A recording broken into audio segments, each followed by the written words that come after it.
Are you ready to take a deep breath with me? Let's connect, sis. We got this. Let's take a deep breath. Inhale through the nose.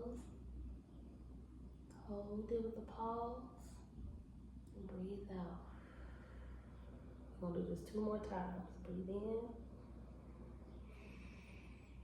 Hold it. And breathe out through your mouth. One more time. Let's get grounded. Put your feet down, separated. Make sure that that current is going all the way through your body. Breathe in. Hold it. And breathe out. Yes, indeed. Thank you. First and foremost, welcome to Cosmic Conversations. This is Living Legend Amongst the Stars. And today we have Diana Tyler, aka Goddess Warrior the Poet, okay? She's a published author. In 2021, Chicago Music Awards Best Spoken Word Artist of the Year. In 2021, National Spoken Word Artist for Best Female Poet in 2022. The recent of the top 20 Chicagoland Women of Excellence Awards presented to her March of 2022 by Congresswoman Danny K. Davis. And she also is a mother of 2 boys. She's also a domestic violence survivor and an advocate against violence of all kinds. Give it up again for Miss Diana Tyler, aka Goddess Warrior. Yeah, thanks. Yeah, thanks. So we've been doing a pre-interview since yesterday. We done got into some stuff. Yes. And I want to also just give thanks for this being the first ever recorded Cosmic Conversations. You are the head, clearly Aries. We're in a Virgo full moon eclipse right now, but we're going to drop this for Aries season because you got another trip around the sun coming up very soon. And I'm very grateful to have you here today as a representation of that fire energy, that Aries, that Ram, and I'm thankful that it's in the presence of the divine feminine right now because you give definitely divine feminine energy. As I've watched you perform in the spoken word scene in Chicago, I've seen you for years. I've been following you for years. Yes. And the last time I seen you, you did a feature at the Bobo's Emporium for Padded Room. Shout out to Robin and Donnell Bobo. Big shout. And I would just like to say thank you once again for just blessing me with your words. You are a healer with your words. The hugs, they didn't lie about them hugs that you give. You do give really good hugs. You give that goddess hug, that hug. You feel me? I got that from my mom. Okay. Sure. Shout out to mom. She was big on the hugs too, and a very strong hugger. And man, her hugs would just make everything okay. So I just want to also invite your ancestors into this space as well.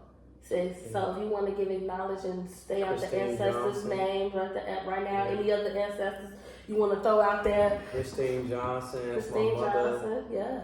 My grandmother, Ollie B. Johnson. My grandmother, Lucille Tyler. My brother, Jimmy Johnson. My aunt, Ruby Johnson. My nephew, who just transitioned a couple of years ago, Kayshawn Tyler. Yeah. Man, I got so many. But yes, I would like to invite all of them here. My cousin, Paul Harris Jr., the second, third. My cousin, who I was very, very close to, Jerry Brown. Yeah. My other cousin, who I was also very close to, he taught me a lot about basketball and just a lot about being in the community. And he also taught me the importance of family. And why it's important to know your family in other cities. That's my cousin. We call him Bernard. My cousin Clarence Johnson. Clarence Brown. This is my cousin, man. I do have a lot of ancestors. Growing up, we were all very close knit. And I'm grateful, and I do know that their presence continues to surround me. My uncle Gene, Gene Tyler. Yeah. My uncle Drill. A lot of divine masculine energy. Let's go. My Uncle Calvin. Come on, shout out divine masculine energy too, because we are about balance. Yes. My grandfather, Granddaddy Lewis Johnson. My other grandfather, Roosevelt Tyler.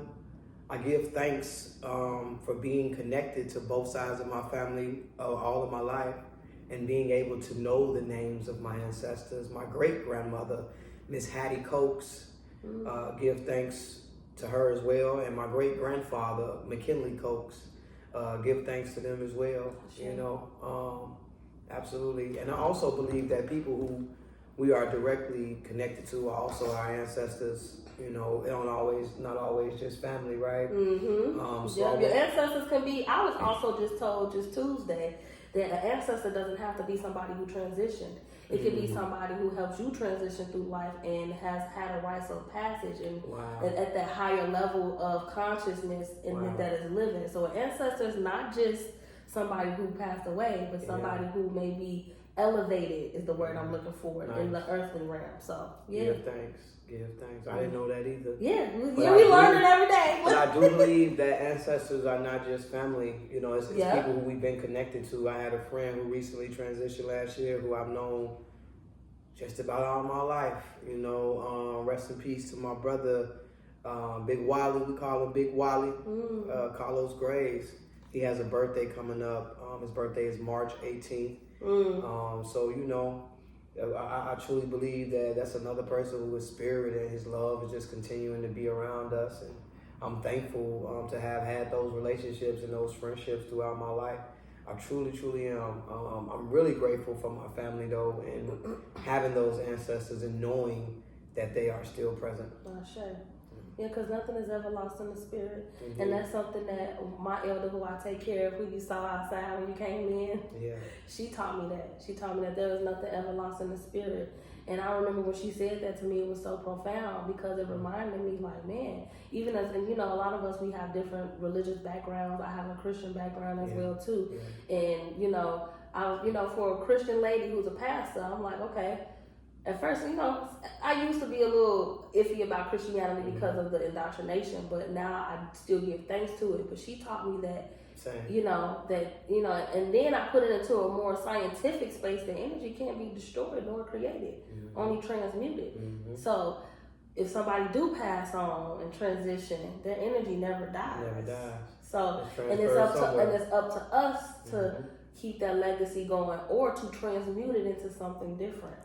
So, with that being said, I'm giving honor to your ancestors for allowing me to be here today as well, too. Thank you.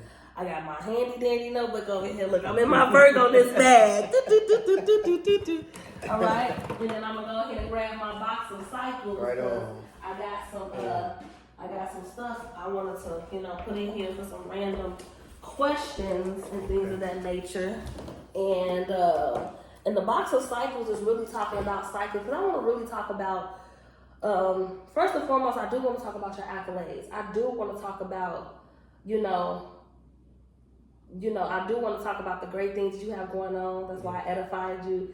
Yet, I believe that as people, we don't just become great overnight. No, we don't. We all have adversities. We all have things that we go through, trials and errors. And which is why I'm never like flabbergasted or taken aback when I'm in a room with a celebrity. Yeah, because they wasn't always a celebrity. Yeah, you know, they're human. They're human. You know, human. Yeah, for sure. And that's the reason why I wanted to do this platform is to show the humanity and the people who are stars, who are legends, but also give them an opportunity and a platform for them to tell their story. Because that's one thing about us as melanated people, our narratives are fucked up. It's all jumbled up. So I wanted to be able to create this platform to be able to share with artists and with people such as yourself to tell your story, tell your narrative in the way that you want to and not let somebody else tell your story for you. That's right. Give thanks. So I wanted to be able to provide that. And so Cosmic Conversations is like a little element of, you know, I do birth chart readings.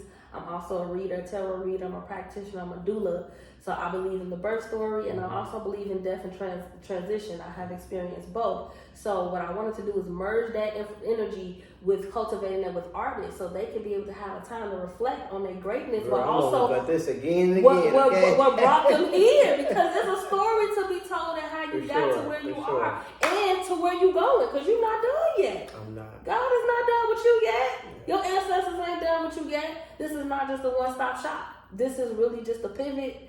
And in your life, but I wanted to make sure you archive this moment because I think it's in alignment that you archive this moment before you move forward to reflect on your greatness and anything that's in your way or that's transitioning, because I know you said you want to talk about some things that you are dealing with as well too. We want to talk about that and transmute that in real time.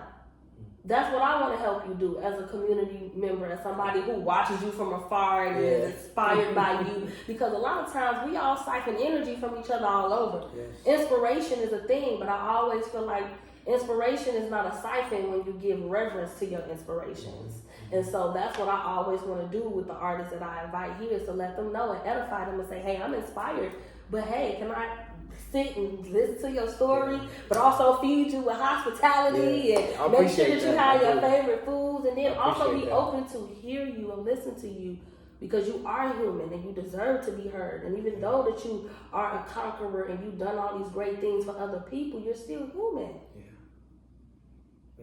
You're still human and you deserve love and you deserve understanding. So I want to make sure that I provide that space for you today, even as we dive deeper into your chart, because this is a reading. For most people, I know this is different. Most people do interviews and they want to know the tea about people's life. With me, the tea. It's, the cosmic tea. But this we want to transmute that energy, because this ain't no other platform that we want to capitalize off your tea. No, we want to transmute it in real time and show your greatness and highlight who you are. So Thank you. I want to first start off. That means a lot. Of course, dear. It means a lot that you're here. You came all the way from Rockford. You got 2 twin boys that you take care of, and you took time to be here with me. I don't take that for granted. Thank you. All right? Thank you. So, I want to go ahead and get to it because I wrote some notes. All right. So, okay? I just wanted like you to a good know. Note taker. I'm a Virgo moon here, so I like to be able to show you that I'm invested in. And I also want to be able to give this, because I do provide this as a service, like I told you before. Yes. But I want to provide this in real time so people can learn astrology as they get to know their favorite artists, poets, or whatever, and they also understand from an astrological perspective of how the stars align for you and got you here in this seat. Hey, that's where the real magic is happening, okay? Yeah, something is truly happening. Yeah. So I really want to get into your sun energy. The sun energy, what makes you shine, of course. Okay. I do know in your notes that you gave to me, you mentioned about how, you are that goddess even though you carry masculine energy. And the sun is a representation of masculine energy, and you're also an Aries, and Aries energy is masculine. So we have 6 masculine signs in the zodiac and 6 feminine signs in the zodiac. I'm also a masculine sign too, so I resonate with you. Okay. Yet we are still divine feminine. Look at, ain't she fly fresh with her spring colors? She looking good, looking spiffy. You feel me? So you got flowers on too. Yeah, we do. Look, I got the shroom flowers. You feel me? We on Because point. we know that spring, we got 70-some degree weather here in Chicago. Okay. On the full moon equinox in Virgo. Man. Come on, divinity. For sure. This ain't by coincidence, accident. Not at all. And I can't wait till time pass and we take a moment to look at this moment. Mm-hmm. That's really what I'm looking forward to. Yes, Me too. So your sun energy is Aries, and I wanted to just ask you some questions to kind of help you connect to your sun energy. Your sun energy is your ego. It's who you are to the core. And you are an Aries, which is the first sign of the zodiac, not Capricorn, not Aquarius. Okay, because we follow the lunar cycles as well too. But the Aries is the head, it's the beginning. So, spring. The beginning of spring, the actual New Year's, when things grow. It's that spark of energy. You already know Aries is the firecracker of the fire sign. You got Aries, Leo, Sagittarius as the fire signs, and you're the beginning of that fire sign. You're the spark. You're the optimistic person. You're the one that you're going to be like, let's get it done.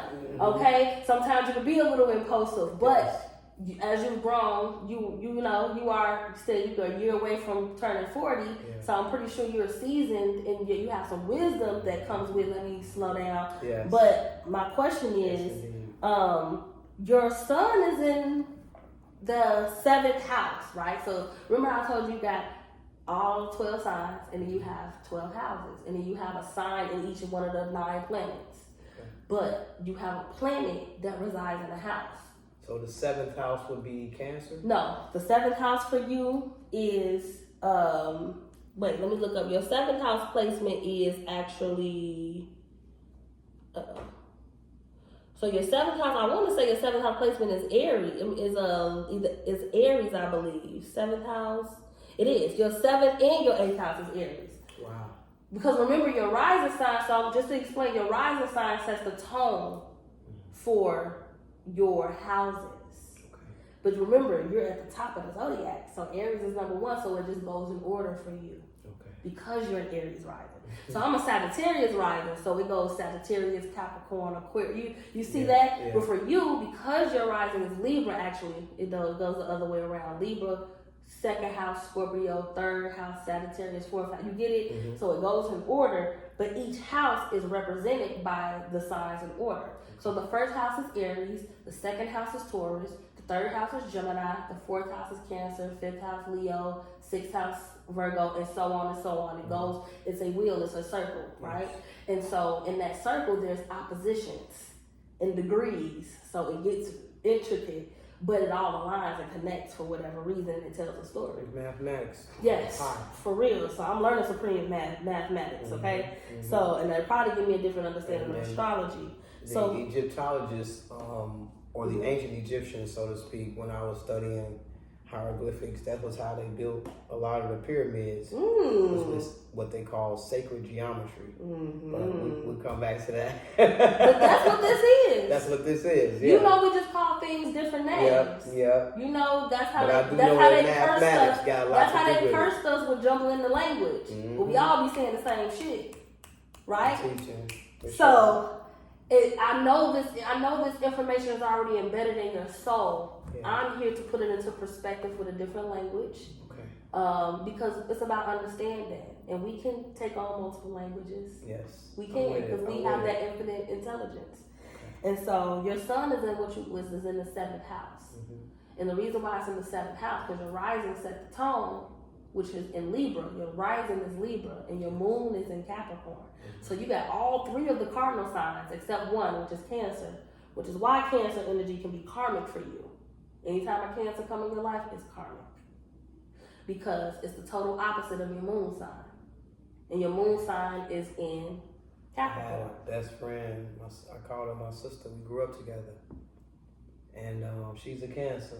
But we've been friends, and she's been my best friend and my sister over 20 years. And all of a sudden, like 2 years ago, maybe. Matter of fact, it was right before Africa. Africa was in 2022. So right before Ghana, around 2022, she just like disappeared. Like we ain't cool no more. After all of these years, and I was like, dang, what happened? Like what I do? You know what I mean? Yeah. Because I'm big on relationships, and I was hoping that our love and our bond would have been strong enough for her to come and at least have a conversation with me. You know, because I kept reaching out. So when you say the opposite with this Cancer thing, I'm like, oh, that explains it, right? Karmic. Yeah. So you gotta understand, Okay. karmic situations sometimes it does its lesson. Get your lesson. Yeah. Some of those karmic lessons can be 20 years, 12 years, 6 years, 3 years, 9 months, 2 months, 2 days. Okay. Some of them we don't control that, but it's up to us to live that experience and to be vulnerable and how it made us feel, and also allow it to inspire us to move forward so we can see ourselves in the situation. A lot of times we always like this person did that, but a lot of times that disconnect could have been more spiritual. It might have not been personal. Okay. Whatever she had going on in her path, she probably had to pivot. Yeah. It probably could have been detriment if she'd tried to drag herself along in your journey, or vice versa. Or vice versa. Yeah. But when the love is infinite and unconditional, you can just love it for what it was and what it can be. Reconciliation if y'all cross paths again. But as long as you keep the prayer and the purity in your heart to that relationship, now if you know it was something that you needed to learn a lesson and let it go, then you know what it is. But you know in your soul when it's time to let a relationship go. But it may be a time where a person may so they have to stop what they need to, and go on their own journey, and it's nothing personal. Yeah. So my question, of course. So my question to that is, do you feel incomplete without a partner? with your son being in the 7th house, and the 7th house is the house of relationships that's ruled by Libra, which is your rising sign. Do you feel incomplete without a partner? I mean, okay, so I can't lie, right? Yeah, it's okay. Because I'm being truthful and transparent and everything. So I don't want to say that I can't, but I do be wanting to, because not for the sake of necessarily a partner, but like a girlfriend, or I want a wife. Yeah. I want stability. I want, I'm gonna be 40, right? And then if I'm like, hey, if I can get connected with the right person from 40, and if we stay together till I'm 60, that's 20 years still. So I will have the opportunity to still say I've been married to this woman, or I've been with this woman the last 20, 30 years. That is what I want. I don't want to go from relationship to relationship. You know what I'm saying? I really do want someone that I can have that consistency with, because that's what I grew up in. My parents, my mom and my dad were together from when they was teenagers. My mom was like 15, 16 when she met my dad. And when they passed away, they were in their 50s. So from teenagers to 50-some years old, you're talking about over 30 years of love. So that's what I want. I want someone who's going to be with me, ride or die, and we were able to connect and establish family and consistency and stability for our children, because structure and consistency is important. For me, it was very important. That's what I had, and I want to provide that for my children. Whether, I can't give them me and daddy in the household, you know what I'm saying? I can't do that. But of course, I would like a partner, another, my wife, so that I can have that backbone too. You know what I'm saying? For both of us to say, hey, my children. You can fall on when you, yeah. Because you, from what I looked at in your chart, especially as that person who has a Capricorn moon in the 4th house, you take a lot of pride in your family. I do. You take a lot of pride, and so the question to that. So I don't mean to my spirit. I'm good, moving from my good. spirit, we but. The question is, do you find yourself giving to others too easily? Yes, I do. I also believe. Well, I also know that it's a part of my love language. I'm a giver. I'm a gift giver. I like to give gifts, and I like to receive them. And when when it's not being reciprocated, I have to learn, like, that's just not their love language, right? But yes, I am quick to give. I've done that with a lot of women, with a lot of people. But in terms of my relationships, with me playing the role of, so to speak, the masculine one, I thought I always had a mentality, because my dad was in the house growing up. And my mom, she worked, but not like that. She didn't have to.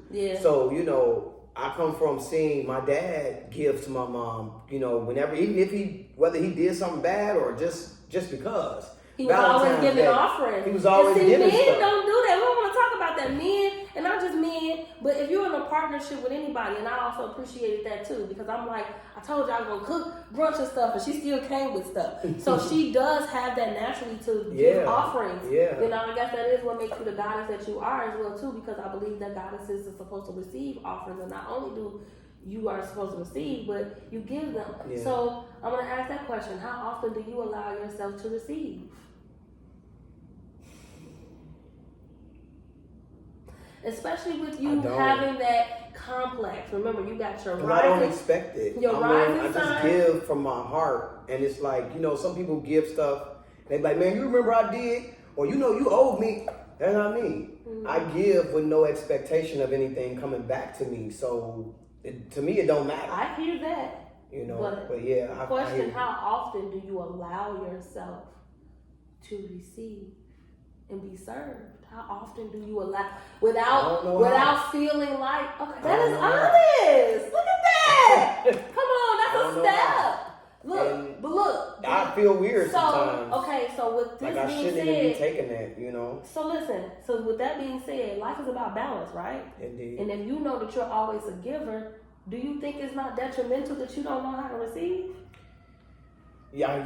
So with that being said, you're restoring balance right now in this moment by just acknowledging, like, I don't know how. Yeah, I don't. You already took a step. I don't. So with this next phase in your And I life, have people who have given me stuff, like I mean, my yeah, of mom course. too. My mom, shout out to my godmom, my mom Amber. Even though my biological mom is, you know, not here on this physical plane, the Most High God has still placed a lot of motherly figures around me, and that have given me that love and that nurturement and that nourishment too, you know. But I do.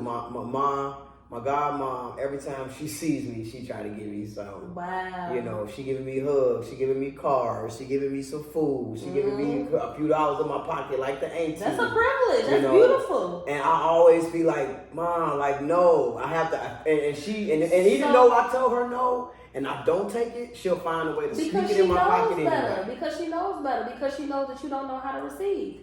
So she kind of got to get aggressive like you, Aries, and be like, so what? Do it. Yeah, for real, for real. Alrighty, hold on one second. We're going to pause this.